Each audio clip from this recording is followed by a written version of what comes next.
Welcome back. This is a new series I'm going to be running on YouTube where I just reflect on how my week's gone. Because I'm moving countries every few weeks and changing so many of my plans, I thought it would be really helpful to be able to document week to week. Post to YouTube just about how I'm going, what's changed, what have been the highs, the lows, share some insights into what it's actually like to travel overseas, far away from your hometown or your place or wherever you're from, and go and explore. What does that come with? How fun really is it? How hard really is it?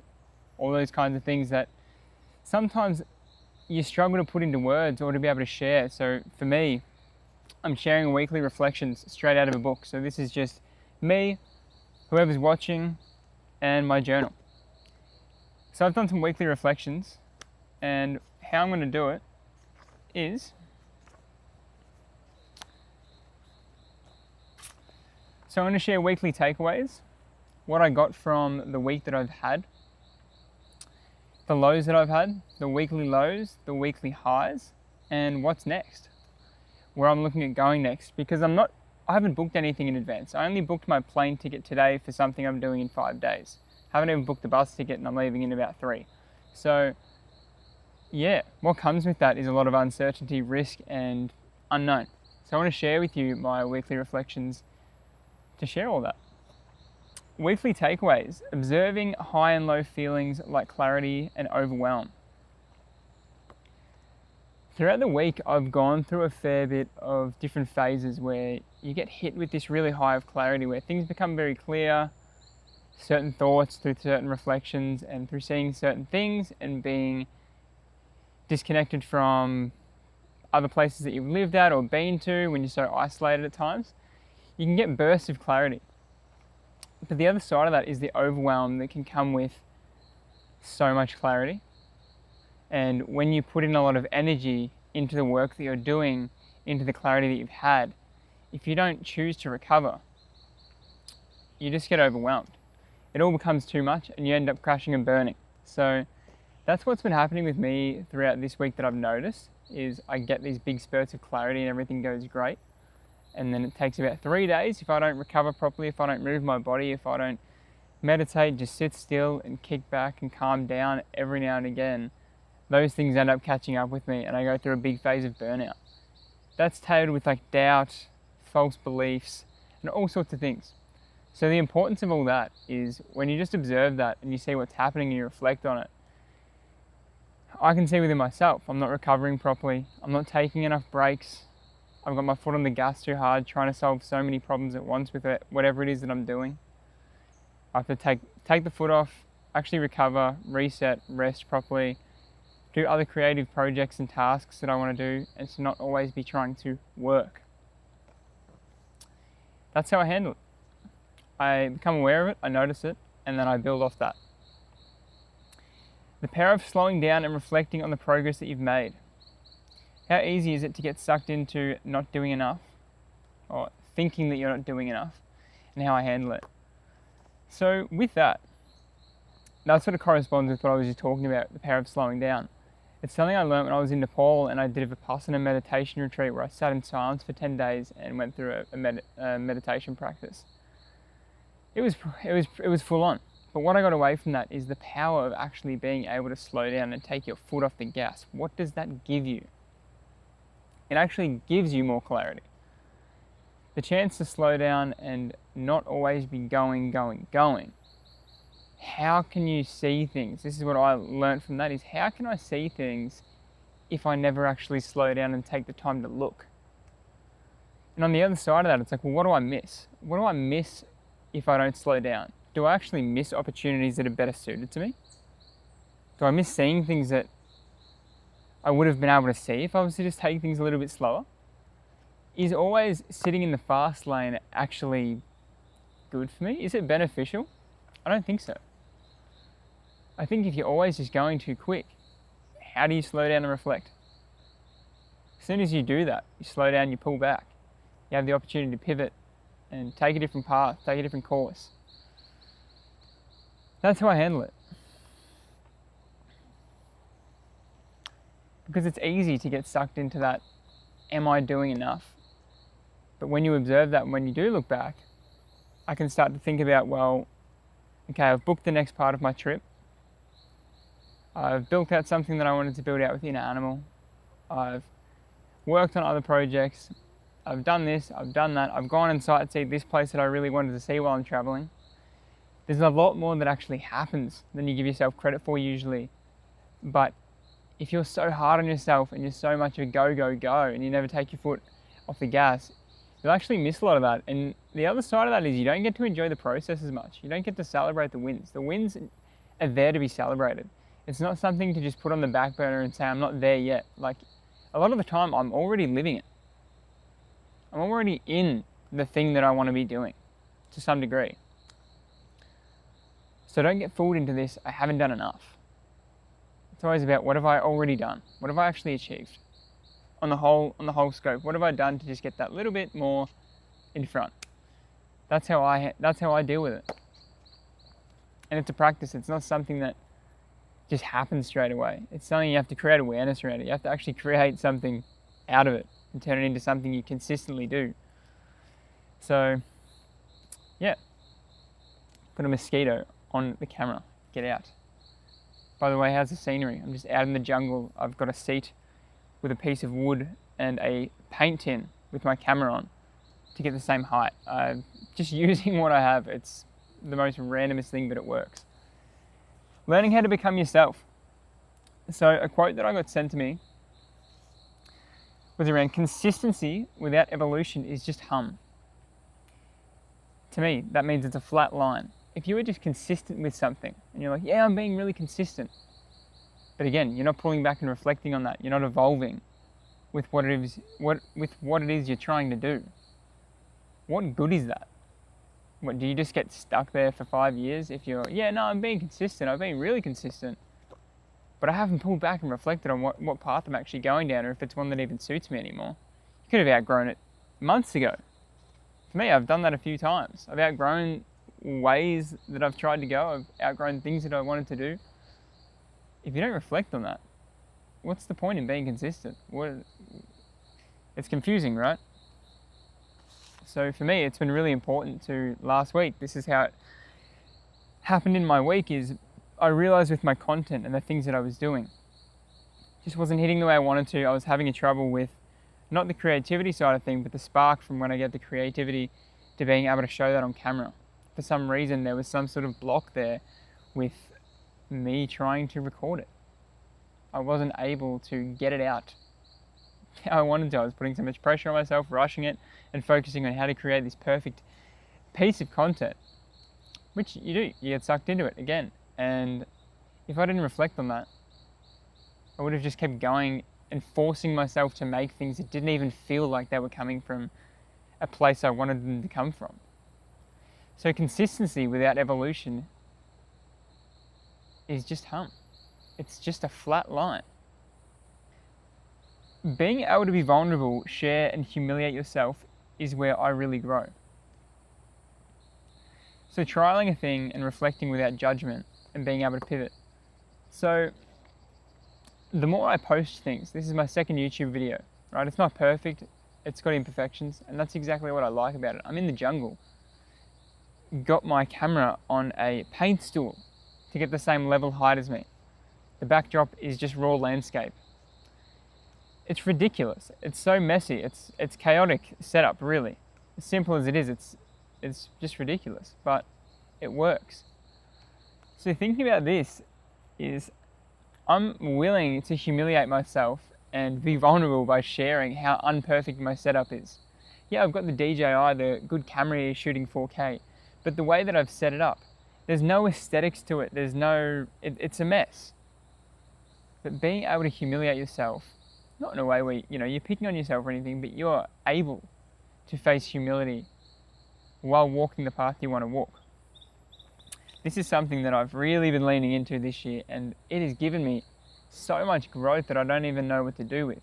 Like, I'm always reflecting on how powerful this is, being able to just face humility and be vulnerable and walk the path the way you want to go. Not anyone else, not what they want you to do, not who they think you are, how you want. what I've found is the more I can humiliate myself and be vulnerable, not from a place where I'm picking on myself, but when I can lean in towards what scares me, like making YouTube videos and like this, to be honest, I'm already quite calm with this. When I can lean into that, that is where the growth comes. That's where the clarity just hits you in the face. Because you're doing action. You've got action towards a thing you're actually passionate about that lights your soul on fire. Now I've got a green spider on my camera. What is going on? Get out, mate. It's on whatever. It's on the screen. Yeah, so the more I can do that and lean into that, the better off I am. And it's almost like it's a cheat code. But being able to face that has been so powerful. And the other side is to it, when you can face it without judgment to yourself. So when you allow yourself to go and break through these vulnerabilities and humilities without judgment, and you observe that, you can see where the power is, because you can keep reflecting on it and being like, okay. So for an example with me, when I was making content and it wasn't hitting a week ago, it's no big deal. You can turn it into this thing where you can say, I'm so bad at this, I can't do this, I shouldn't be doing this. But the other side to that is, but I enjoy doing it. I just don't enjoy the way it's getting done. So what can I do about that? How I resolve this is reflection without judgment. It is really that simple. It's to not overcomplicate it, to just observe it, to not react to it, to not tie your emotions to it and get so attached to it. It's to just be like, well, what's going wrong? Okay, when I go to record something, from when I have the creativity and the point of where I want to share and delivery, I just haven't got there yet. I still need to work on it. So how can I do that? You can just start to build a plan directly on how to face that. What can you start to do? For me, I find it much easier to use this camera than my phone. That's a great start. Whatever helps me create the best and the quickest and the calmest. At the moment, it's using this camera. Why? I don't know. But it is what it is. There's the truth. Do it. Don't make the excuse to say you can't. That's the conversation that I have with myself and how I resolve it. Taking on a deeper experience of traveling by taking local buses, more uncertainty, risk, etc. So when I first flew over here, I booked a flight. I thought I had to book a flight to continue on to the next country. I booked a flight straight into Costa Rica, and then I'd already had my flight booked to Bocas del Toro, which is where I am now in Panama. When I got to Panama, I was already not regretting, but really aware of like, damn, I feel like I rushed out of Costa Rica. How can I slow down and enjoy this trip for what it is right now? I believe I'm in a window of opportunity, and everyone has these in their lives, where I'm young enough to where I'm capable of catching the buses for hours, getting thrashed and walking on the roads and traveling ridiculously with a suitcase, staying in dorms with shared rooms. And at the start, I didn't want that. I was like, private room, I need my space. Ego, want, craving. And I'm like, hold on. I'm in a window of opportunity where I'm able to just do this. Like fully live like a bum in a sense. It is very unwise of me to not just embrace that and just give it everything I've got. So now I'm living in a shared house, volunteer jungle house that's just up the hill there. I've stayed in the shared dorms, and I'm leaning in towards catching local transport, taking on more uncertainty and risk, and learning how to use the local transports in Panama and buses and all that kind of stuff. Traveling through towns and making our way to Panama City without just catching a plane out of here and going to Colombia. Can I really say that I've been to Panama when I stayed on an island off Panama and I didn't even take the chance to catch some buses and explore it on a deeper level? I wouldn't say that I've seen Panama then. So for me, I'm already here. Why don't I make the most of what I've got while I'm here? Why don't I experience this kind of travel that I'm not going to want to do forever? In 10 years' time, I'm not going to want to stay in dorms. I'm not going to probably want to stay in shared houses. I'm not going to want to do any of that. Who knows what my life even looks like in 10 years? How can I live the experience right now? Take on more risk and uncertainty when you get into these countries, and when you do become comfortable with the traveling and get a better understanding. Don't become complacent. Really lean into the opportunity that you have of getting the most you can get out of it. The rawest, realest experience that is just risky, that sometimes you really question it. You go, oh, should I try that? I don't know. Should I take the safe route? The majority of times in my life when I've taken the safe route, there's nothing that comes out of that. There's not much good that comes out of that from a way where I'm trying to personally develop myself. Making content, making this YouTube video, the safe route, to rewatch it and to take out all the impurities and the imperfections and the pauses and the, to may not even post it, to just draft it and never share it with anyone. What does that do? Lowers my self-confidence, keeps me safe. We know where that path goes. Don't get sucked into the safe route all the time. And that's how I want to travel now. Is it the safest way? No. But I'm not looking for that. I'm not always looking for the easy way out. Because that's usually the hardest. Later down the line. So taking on more risk and a deeper experience of travel at this time, I think it's a great opportunity. To start catching less planes, to start catching more buses and boats and just make something of the trip. To really make it a dent in my life, a chapter that I'm like, holy, that is crazy.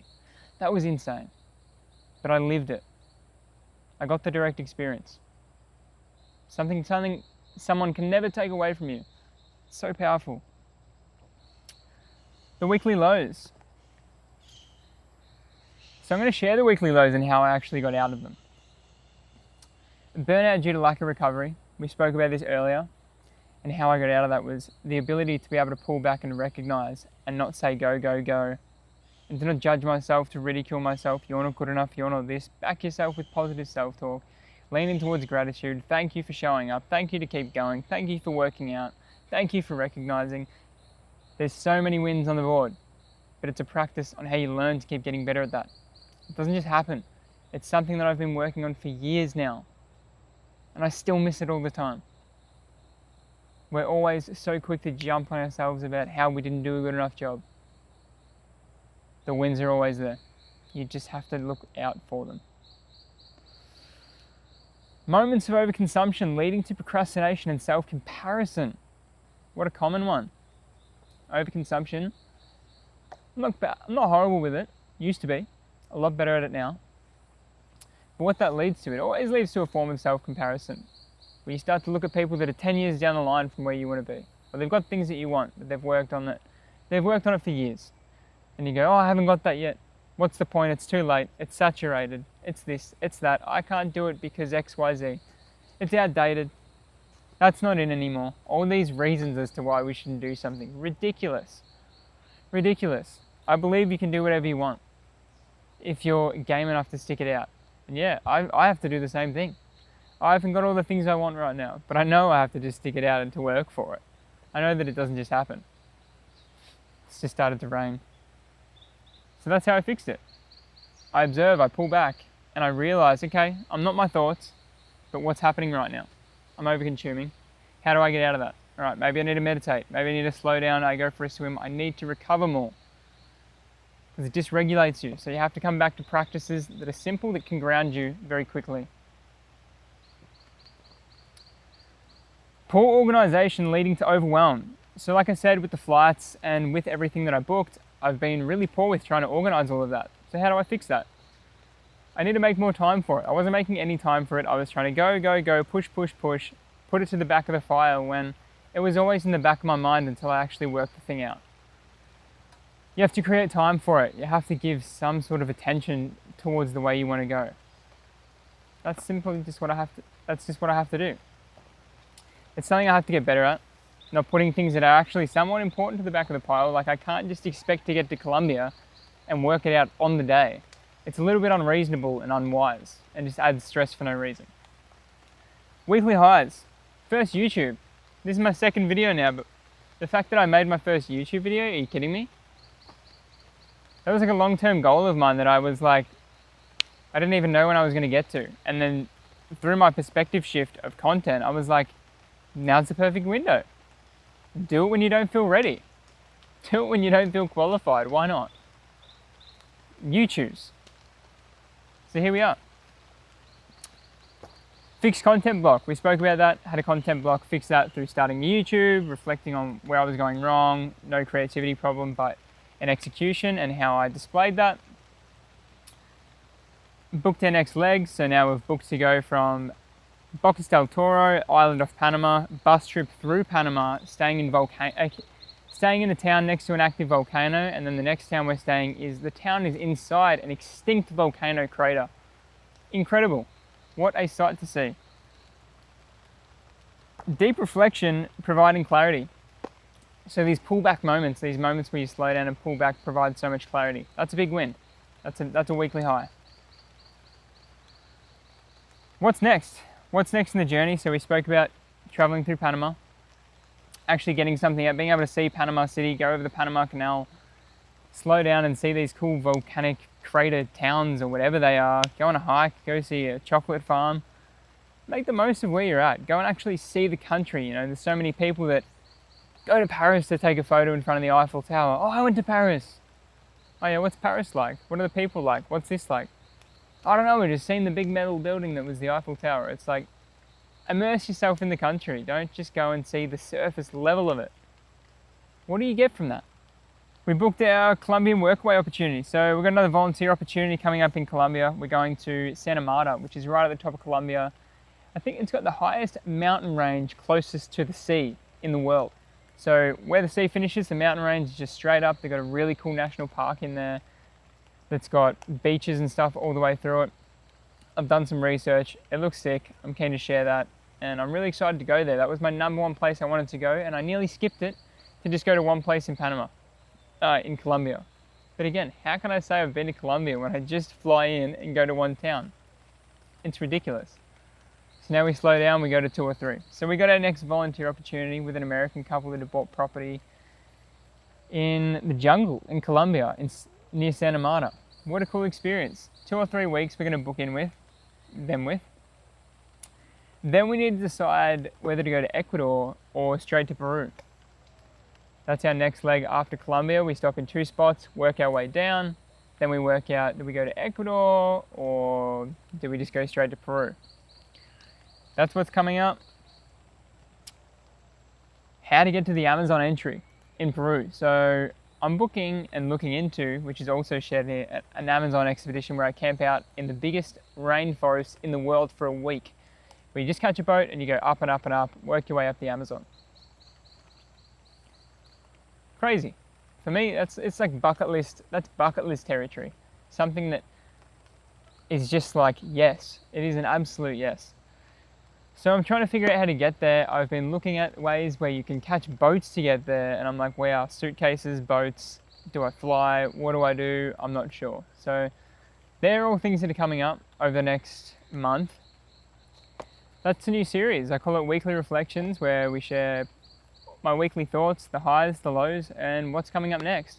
I want to try and drop these weekly and try and keep it as present and active as I can, so I can be sharing all the thoughts that I have on a week to week and what it's actually like traveling the world. There are so many highs, there are so many lows, but I really believe it's one of the best personal developing journeys you can take yourself on in the way of building out your character. It's incredible. You're just hit with so many different ways of living, so many different situations and random cases of everything. On top of that, volunteering and getting into places that you're curious about is such a beneficial way to travel. The people you meet and the cost effectiveness, being able to work in with them. I've stayed in the jungle for a month. I've worked at retreat centers and all these kinds of things. It's incredible. So this kind of way of travel for me right now in my life, like I said, I believe it's just a window. I'm only going to want to do this for so long. And right now is where I focus on how do I fully live this experience to its absolute potential. Thanks for watching. And I'm keen to post another one next week.